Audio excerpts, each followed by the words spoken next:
Alors peut-être que c'est le TOEIC. Peut-être que vous devez passer, chers amis, le TOEFL. Peut-être que vous devez passer le BULATS. Peut-être que c'est un autre, comme par exemple le TOEIC Bridge, qui est le TOEIC, mais plutôt pour les gens qui sont de niveau débutant intermédiaire. Donc, je voudrais vous aider à réussir ces tests, mais pour ça, avant, j'ai besoin de connaître exactement ce dont vous avez besoin, parce que je le fais évidemment pour vous. Donc, j'ai 3 questions importantes. Vous pouvez, si vous le souhaitez, y répondre juste en dessous dans un commentaire en mettant 1 votre réponse, 2 votre réponse, 3 votre réponse. Comme ça, c'est plus facile pour moi pour tout simplement retrouver et trier l'ensemble des réponses. Donc, première chose, quelle est votre plus grosse difficulté pour réussir votre examen, votre test d'anglais de manière générale? Alors que ce soit le TOEIC, TOEFL, BULATS, TOEIC Bridge, etc., d'accord? Qu'est-ce qui bloque pour vous s'il y avait une chose à retenir? Ok?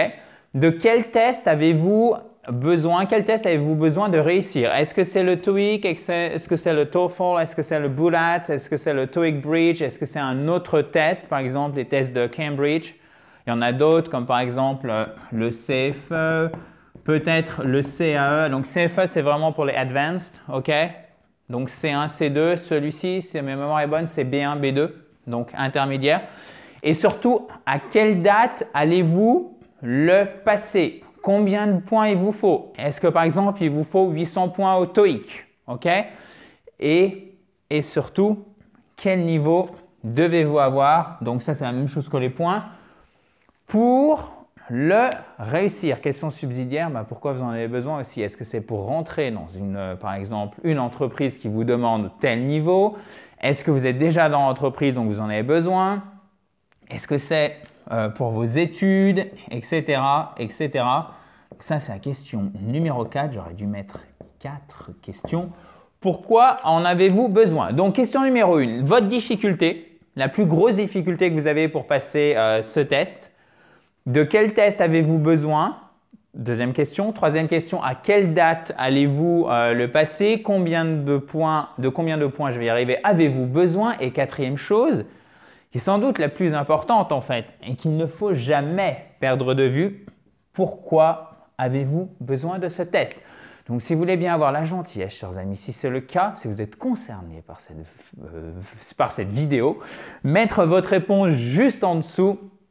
Et si vous ne l'avez toujours pas fait, j'étais en train d'anticiper, vous pouvez vous abonner à cette fabuleuse chaîne YouTube pour continuer à progresser en anglais dès le nouveau cours que je vais mettre en ligne demain en cliquant sur le bouton rouge qui est juste ici en bas à droite et vous pouvez aussi récupérer votre kit complet pour vous remettre à l'anglais. Pour ceci, rien de plus facile, les 37 pages concrètes et illustrées arrivent dans votre boîte aux lettres en cliquant sur le i en haut à droite. Alors, boîte aux lettres électronique, il s'agit d'email évidemment, vous l'avez compris. Vous pouvez aussi cliquer sous le lien qui est juste en dessous. And if you're on Facebook, the link is right above my head, juste au-dessus de ma tête. Demain, on reprend les cours entre guillemets normaux. J'ai sélectionné un sujet, je pense que ça devrait vous plaire, j'en suis même sûr, puisque ça m'a été demandé plusieurs fois. Alors, je pense que c'est aussi un hasard, mais je sais que vous en avez besoin. Donc, on va le traiter demain. Je ne sais pas encore si c'est en une partie ou en 2 parties. Rendez-vous demain alors, on va voir ça. Je vais vous mettre des exercices, du concret, comme d'habitude. Il y aura un peu de grammaire, du vocabulaire et beaucoup de prononciation. À demain. Talk to you tomorrow, guys, où on se donne rendez-vous dans les commentaires juste en dessous. Thank you very much. Have a nice day. Bye bye.